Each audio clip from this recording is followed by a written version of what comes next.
เป็นอะไรโทรศัพท์ใหม่ๆนะตกน้มันตกน้ำเห็นได้มันยังตกมือมาด้านอีเมเพนบอกว่าให้ออกไปหาล่างอยู่ลักเก่าเขาก็เลยไป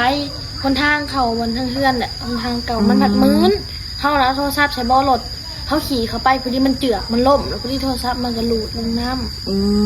พอดีมันกะน้ำเขามันก็น่าโจมัวเลยน่าโจมัวคือบ่ใส่ทางข้าวสารก็มันแส่เลยไม่ได้เสียแล้วบ่ได้มันเป็นน้ำหนาจอมันเนาะมันเขาไปในเลยแม่เขาก็บ่เชื่อแล้วว่ามันสิตกนะเพราะว่าเขาใส่เบาะแล้วเพราะว่าเขาล่มเขาพลิกลงแบบนี้เนาะพอดีอันน่ะขาเขาก็หนีกับรถพอดีอันน่ะพอดีแบบเบาะมันตะไคร้ออกมาเบาะของเขามันหลอกบ่ได้ดิมันเลยหลุดออกมาโทรศัพท์มันหลุดเพราะว่ามันเป็นน้องขี้ตุ่มอยู่ทางพวกนี้ลมเธอเดียวนะบอกเถื่อเดียวเลยค่ะน้องค่ะโดยคอยเลยลูกเป็นที่ได้โทรศัพท์นะไปแป้งบอกแป้งแล้วคือว่าอันเข้าให้เสียเท่าไหร่380,000อันเปลี่ยนหน้าจอเลยนะแม่นพอหน้าจอมันก็แตกเลยทางนั้นเขาแป้งอยู่แสนนะดูห้านลุงที่ห้านตู้ดูเพิ่นไปซื้อตู้นะน้องว่ายังมาเยี่ยมยาอยู่ยาน้องเพิ่นว่าดูเพิ่นเอาตาข้างหนึ่งบ่ออกแต่เพิ่นเป็นโรคยังก็บ่รู้แล้วเป็นไงคือเอาตาข้างนึงตาเพิ่นบอดว่าก็เป็นยังบ่รู้เห็นเพิ่นว่าเป็นท้ายนาหมด10 ล้านอ๋อแต่น้องเอายังมาเยี่ยมยามาเยี่ยมยาบ่สบายปัญหาก็ออกจากห้องหมอแหละแต่บ่มีเงินไปหาเงินดิหาเงินไปเยี่ยมเพิ่นถ้าเฮาดำนาได้เฮาก็ต้องไปแบ่งโทรศัพท์เฮาแบ่งโทรศัพท์แล้วก็อันหาเงินอีกก็ไปคิดไปหาเพิ่นอีกเสียค่ารถเท่าใดนะมัน200,000น่ะ200,000ก็บ่ขี่รถไปเองมันไกลแฮงบ่โดยกราบทักทายสบายดีและสวัสดีพ่อแม่พี่น้อง FC ทุกท่านหรือจะเป็นฝั่งลาวฝั่งไทยหรือต่างประเทศยินดีต้อนรับเข้าสู่ช่องพี่น้องสู่ชีวิตเด้อสบายดีโดยสบายดีบรรยากาศยามเช้าเนาะอากาศร้อนแห้งพ่อแม่พี่น้องใครในฝนตกแต่ฝนตกเมื่อคืนเมื่อก่อนแต่เมื่อวานนี่มันยังบ่ได้ตกโดยอากาศร้อนเมื่อวานนี่ก็เมื่อวานนี่ที่ค่านี่แหละน้องมีกับบริษัทจีบขอตรวจขอไปหลายๆเด้อบางทีพ่อแม่ FC ก็ได้ถ่ายเบิ่งคลิปน้องมีเนาะโดยพอดีเห็นแม่เพนแม่ของน้องปูปาแหละมาเมื่อคืนนี่ก็มาเมื่อวานนี้เพิ่นก็มาเพิ่นว่าเพิ่นมาหลินนั่นดิเพิ่นมาหลินเพิ่นมาแวะหลินนำทางเพื่อนน้องมีโดยเพิ่นก็แล้วอันอุกใจว่ะน้องมีก็ถามว่าเป็นยังคืออุกใจน้องปูปาอันโทรศัพท์ของน้องปูปานะตกน้ำนี่แหละประมาณนี้โดยแต่บัดนี้ยังอยู่ในห้างยังบ่ได้ไปเอาเขาให้ไทยจักแสนน้องมีลืมเลยโดยน้องปูปายังเขามาหลินน้ำก็เลยว่าสิขอไปถามเพิ่นก่อนถามไทยว่าเพิ่นเป็นยังไงแน่ว่าเพิ่นบ่ได้ไปหาเฮ็ดอยากบอกได้ฝากติดตามไปกำลังใจนี่เด้อเบิ่งคลิปบ่ขังโฆษณาโดนต้องโดยสบายดีมาดิจ้ะมาแต่เพื่อนโดยเป็นอะไรอยู่ดีมีแห้งอยู่บ่ชิวคือขึ้นลายเลยเขาก็บ่ฮู้เด้กินข้าวแล้วกินแล้วกินกับหยังต้มหน่อไม้บ่ได้ไปให้เรียกบ่บ่ได้ไปแม่ไปดำนาแล้วให้เผาเพื่อนโอ้ย่ำนี่ดำนาอะไรเนาะเข้าไปกับแม่อุ๊หลายคนอยู่มื้อเท่าไหร่นะ100,000ปลายมั้งหรือว่า200,000แหละมื้อ100,000ปลายโอ้มื้อ200,000ก็พอเฮ็ดแต่มื้อ200,000แม่นาอยู่พุ่นซิมนี่โดยพุ่นซิมนี่แล้วนะของเขียวแล้วหมูแล้วนี่ดีแล้วว่ามีเวียกเฮ็ดเนาะไปดำไห้ดำนาดีกว่าบ่ได้เฮ็ดแล้วแม่จริงเขามาหลิงน้ำเนาะโดยฝ ฝนบ่ได้ตกมามื้อซื่อนี่ฝนตกแฮง ตกบนมือเลย เม็ดบักใหญ่ๆนะไผดับเหาะ พวกอีกได้ แม่นยุงมีตัวบักใหญ่ โอ้ยยามพ้นน่ะยุ่งน่ะโตน่ะมันก็ใหญ่สำหรับแมงวันพวก แม่นหมดเต็มพาหัวบัดเพื่อนเจ้าก็มีบ่หมดนี่ มีมันขึ้นรอบมันนอนเลย แม่นสิโค เขา ตร สั่งเลยค่ะ เอาอันนี้เอาอันเนี่ยก็เนี่ยสีดอันนั้นนะสีดหมดนะมาขามัน แม่ชื่ออยู่ แล้วไปได้จากมืออะไร มือนี่แล้วนะคะ มือหนึ่งมือแรกเลย โดย เป็นมะหลิงด้วยเมื่อวานนี้ เป็นยัง เป็นอย่าง โดยได้ยินเพิ่นเว้าเมื่อวานนี่เดิเพิ่นเว้าว่าเป็นอะไรโทรศัพท์ใหม่ๆนะอืม ตกน้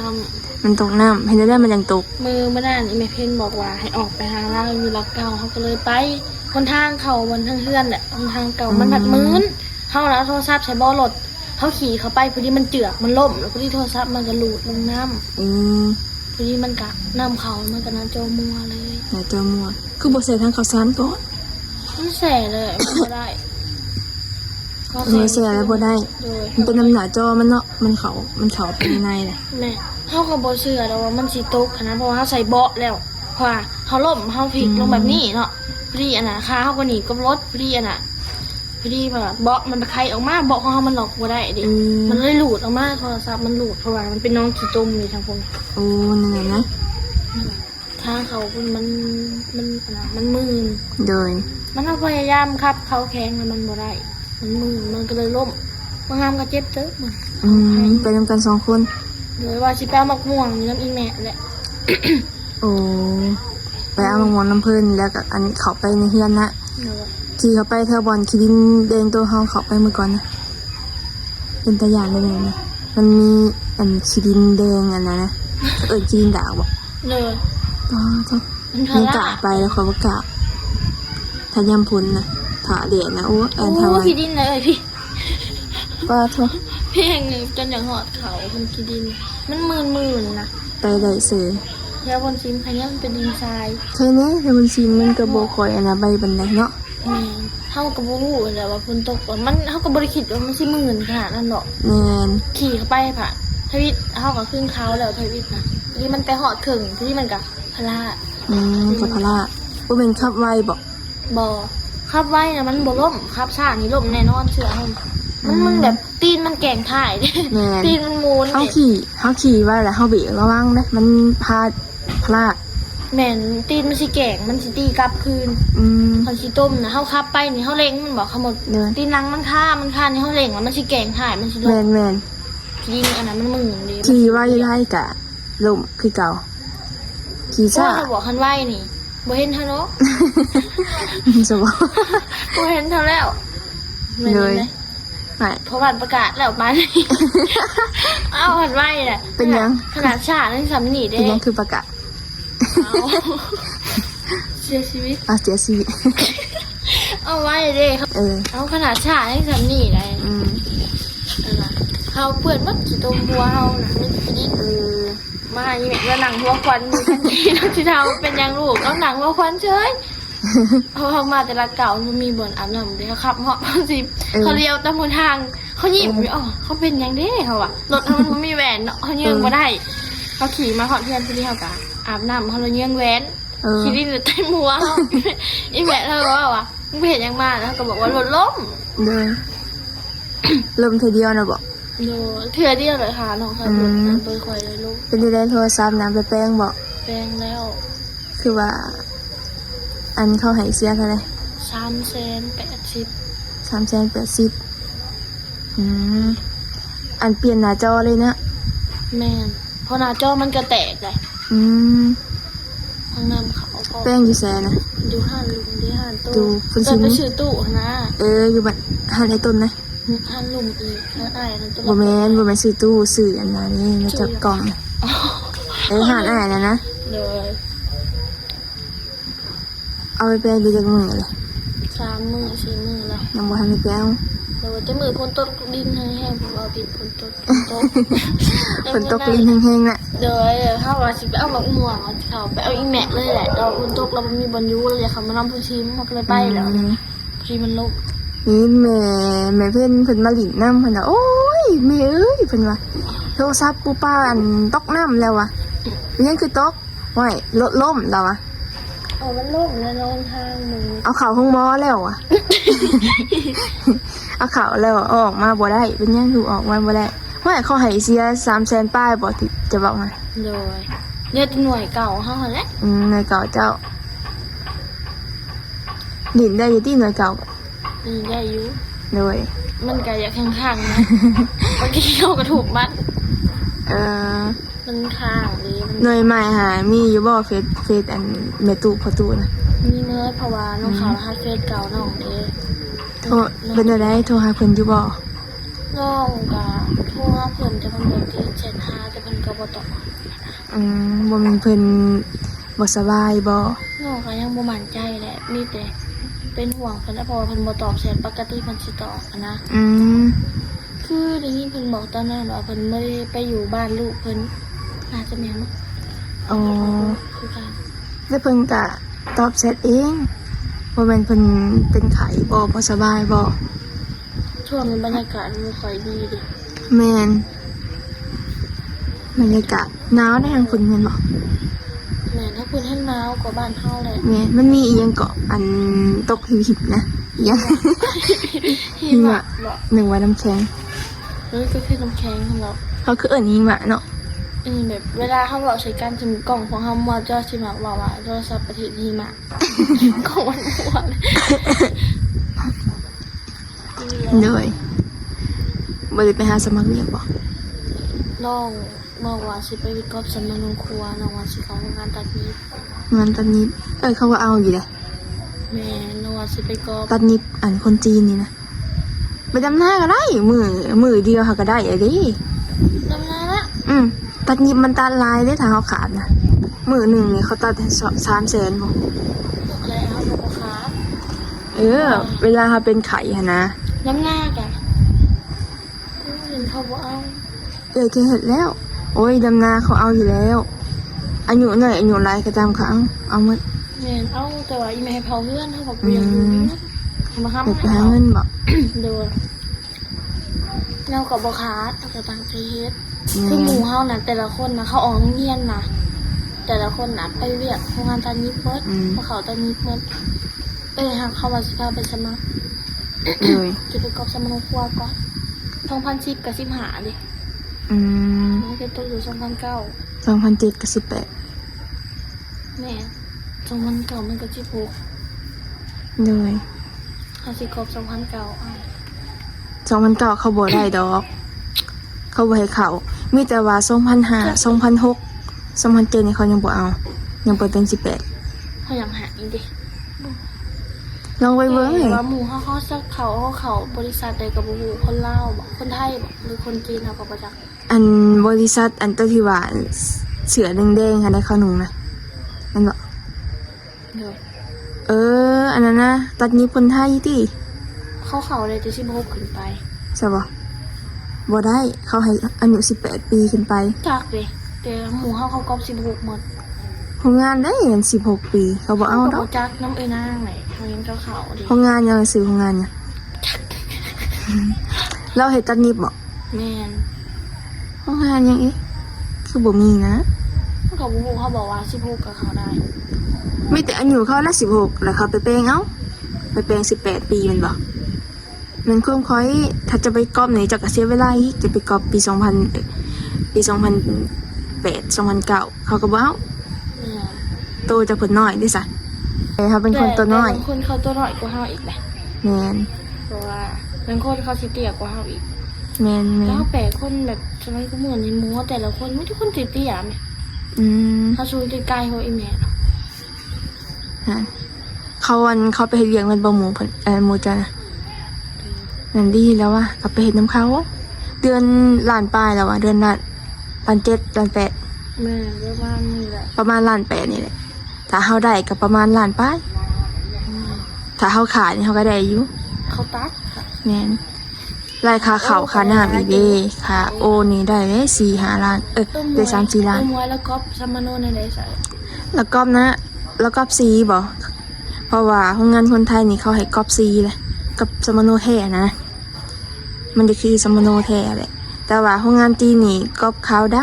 ำข่อยเขาไปเฮ็ดแล้ว อ๋อเป็นมวยแล้วก็จักปี แล้วนะ18บ่2006บ่เราหาตัวใหญ่ได้แล้ว แม่นเพราะว่ามันก็15 ปีแล้วได้เป็น คือเบสโรงงานน่ะนะโรงงานติดสกอตโรงงานน่ะนะมื้อนี้ได้เขาไปเฮ็ดนะ มาติดสกอต เดินหลานปลายกินข้าวน้ำเขาอีก มันเป็นบุฟเฟ่ต์เดี๋ยวเขาไปตัก ดูชอบมันก็ดีกว่างานตอนนี้อีกได้ ดีเขานั่งเฮ็ดดีกว่าเขาสิไปตัดยิบตัดอีกเขาเฮ็ดเข้มฮักเขากะเว้าอีกอีนี่ค่อยเคยแล้วผู้บางคนใจอ่อน เขากะออกผู้บางคนใจแข็งกับอันนั้น เดินล้านไปบางคนใจอ่อนก็เข้าหายได้คือหมูเขานะ เดินหลานปลายน่ะมีแต่ติดสกอตซื่อๆให้มันถือห้องมัน อ๋อ อันนี้ตัดยิบนี่โห้ยผู้ใดทนแต่ก็ทนตัดยิบนี่ได้ ทนบ่ได้ก็ทึกออกแล้ว แม่น บ้านบางคนเขาตั้งใจ เพราะว่าคนจริงเขาบ่ได้ว่าหยังเดีเพราะว่าคนลาวเขาเป็นในหนาคุมค่ะเขาหายเก่งเลยเขา ถ้าหายขึ้นก็ทึกเลยอ๋อ แม่นบางทีเอาขาเรียกดุเขาขอบเขาบางทีผู้บางคนเขาก็ขอบให้ผู้บางคนเขาก็บ่ขอบให้นั่นได้ ก็คือขาโรงเรียนนั่นแหละ อื ขนาดน้อง แม่ เป็น น ขายยังโดนน้องยังถือออกขนาดน้องเป็นขายบอยเป็นขอบให้เขาบ่ขอบ อืม ค่ะในครูเขาใจผิดเป็นกระทึกออก โดย ซิงกับบ่ผ่านนู่นก็ต่อแล้วถ้าน้องเฮียนก็ได้ใช้เอาเงินในใส่ แม่นเฮียนกับบ่มีเงินเก็บ เพราะว่าบื้นสิให้ที่ไปดำนากับพังเบิด เบิ่งดำนา ช่ว ได้ งมือก็ได้แล้วโทรศัพท์นะ ได้มื้อแสนปลายเนาะ แม่นจะแซนปลายกับ3 มือก็ได้แล้ว แม่น เมื่อเขาว่าดำนามันก็ได้หลายเติบได้เลย โดย ถึงมันสิเปื้อนก็บ่เอามันเหนื่อย อดเอา เปื้อนมุกเจียออกมาอาบน้ำก็ได้ ขี่รถเข้าไปบ่หรือว่าขี่รถเฮาเอง คิดเอาเองบ่คือว่า ขี่รถ เขา เฮาเอง เห็นแต่พอกิ่งเห็นตัวไม่ดวงเห็นลองเราไปส่งเขาไม่ โอ้ หลายคนดอก ขี่รถไปเองนั่นแหล้วง่ายๆนึงเฮาอยากมาก็มา เนี่ยมากค่ะเขาบอกว่าเวลาเลยแต่มาบ่ได้แต่ แม่นมาบ่ได้เพราะว่าเงินอยู่น้ำเพิ่นเด้ซะ เพิ่นจ่ายเฮาก่อนใครได้แล้วเงินยังอยู่น้ำเพิ่นเฮาได้เฮ็ดเนาะ เขาแบบต้องไหนแบบมันต้องแล้วก่อนเขาจังหายถ้าหายก่อนมาตอนไหนก็ได้ แม่น แต่ก็ได้เฮ็ดเทื่อเดียวแหละเขามาก่อนหมู่ค่ะ อืม มีแต่เลิกเลยก็ถ้าเอาเงิน แม่นเลิกแล้วก็ถ้าเอาเงิน ถ้าสมมติว่าเขาเผาอย่างมากเขาบ่ให้เงินเขาก็มานอนแบบบ่ได้เขาก็บ่ได้เงินของเขา ลกกาดิสมัครเท่าใด 2,000มั้งแต่แม่เขาเอาเป็นมือเอาแม่เขาว่ะ ใช่บ่ เราเอามือแสนหาหรือแสนแปด ถ้าเฮาลกกาสมมุติว่าเฮาลกกายน่ะเฮาก็ได้อยู่บ่นะลองลกดูมาแล้วเฮาลกหมดมือบ่ได้บ่มัด เอาเป็นมือดีกว่าว่ะ นี่เขาลูกมันมือประมาณได้10 มัด แม่น มัด เขาเบิด พัน เขาเบิดได้หลายกว่าเฮาอีกนะ แม่ เออ เขาเห็นแล้วเขาจะไผเลยลบปีกายนี่มันละพันเด้ เลย เราอ่ะมันเป็นหยังของบ่ย่านดอกประชาโลกะว่ะ เออ เผื่อเพนสิผูกได้มัดหนึ่งเป็นชั่วโมงมัดเหมือนได้10 มัดเขาหาย10,000กีบมาเฮือนแล้วบัดนี้ นั่นมันอายคนแทงหมู่เขาเอาแสนหาดิเขาได้10 มัดหรือ20 มัดเขาก็ได้แสนหาเพิ่นได้10,000กีบเพิ่นมาเฮือน ตาเถอะ เขาเลือกด้านหน้าดีกว่าเขาบ่ลบอุตะ เนาะ บางทีเขาไหลเป็นหมัดโอ้ยข้าวโลด อืม หมัดละพันเหรอวะ มันจะขับ ชามหมัดพันแห่งคัก โอ้ยสามัดพันบ่เฮ็ดเด้แล้วเพิ่นสิได้บุญมันง่ายมือก็จะหลอกก็มือน่าจะโพง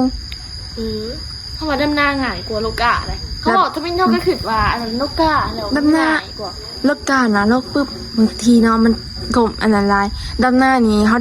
ดำปึ๊บไปแล้วเฮาก็นั่งพักแล้วบัดนี้เมื่อยเด้ บูคือคงหยาคงผู้หยาตัวเองเขาดำที่บ้านหยาเขาเด้โลกะเขาหนังคัตตมาโลกเลยเขาเห็นคานโลก มันเมื่อยเด้น้องว่ายังมาเยี่ยมหยาอยู่หยาน้องเพิ่นว่า คือเพิ่นเอาตาข้างหนึ่งบ่ออกจะเพิ่นเป็นโรคหยังก็บ่รู้แหล้ เพิ่นเป็นหยังคือเอาตาข้างหนึง ตา ออก เพิ่นบอดก็เป็นหยังบ่รู้ อืม เห็นเพิ่นเอาว่า เป็นขายนาหมด10 ล้าน อ้า เขา ทุ หมอ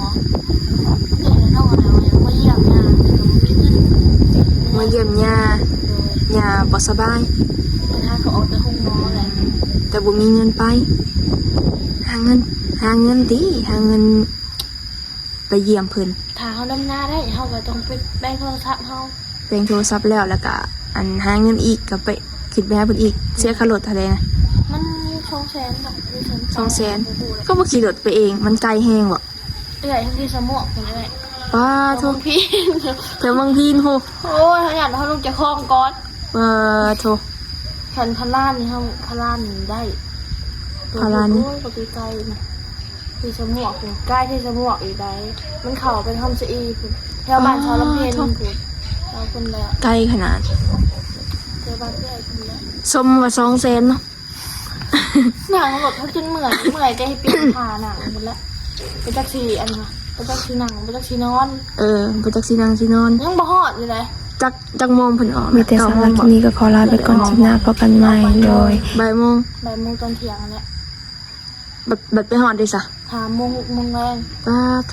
มันจักชั่วโมง3 ชั่วโมงหรือ4 ชั่วโมง มีรถ8โมงก็มีบ่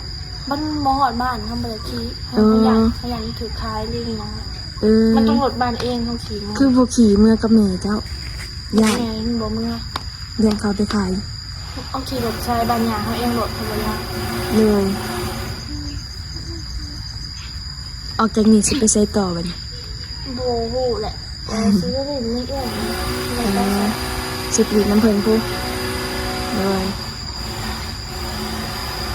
มื้อใดไปดำนามัน บ่หูบ่อื่นให้แม่ถามไปก่อนว่าเขาเอาเพิ่มบ่ ถ้าเพิ่นเอาเพิ่มก็ไปเนาะ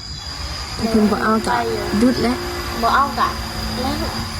สิให้วันไหนมันมีหลายบอก มันมีร้านอยู่หรอแต่แถวน้องพื้นน้องเดินนะเขาดำเหลวจะเดินอยู่ได้เลย อ๋อ ไม่เหลวไวเนี่ยเขาแปะเลยค่ะ ไว้แล้วน่ะอยู่พ้นชิมในทางเฮากายมาดิเฮ็ดแล้วว่าไวๆน่ะ เขา ผักสิ ดำ นะ จะเดินเหรอ ผักเมืองครัวนะ เขาเห็นอยู่เขาดำนะเขาดำบริหลายคนเลย4 คนมัน กาน่ะมันขึ้นไวเนาะ แม่นขึ้นไว้ในหนทางเพราะว่าน้ำมันก็ไหลนั่นเด็ก โดย ฝนตกช่วงฝนตกแห้ง ฝนมันตกแฮง นี่แหละถ้าทุกคนจะตก บ่ตกดอก เมฆไหลอยู่มันก็น่าจะมาตกหรอกมั้ย แม่น มันเป็นช่วงกัน ย่านแต่ตอนแรงแล้วฝนสิตก ใครดับแมงเมาก็เพราะแมงเมาถ้าใครบ่ดับกับแมงเมาเต็มตู้เรียนเฮานะ มีแต่ทีหน้าพบกันใหม่อ่ะทางนนปูป้ากะไปแล้วเนาะสิไปเวียกต่อบ่ เลยมีแต่สู่ซนไปหั่นแหละเนาะโทรศัพท์ก็ได้3-4 มื้อแล้วหมายผ้าเอาเฮ็ดเวียกได้ไปเอาเด้ดีขอไปขายน่ะ เดี๋ยว ไปขายแบบจักสิไปขายหน่อยเท่าไหร่บัดนี้หน่วยก็หน่วยบักใหม่ๆเลย แม่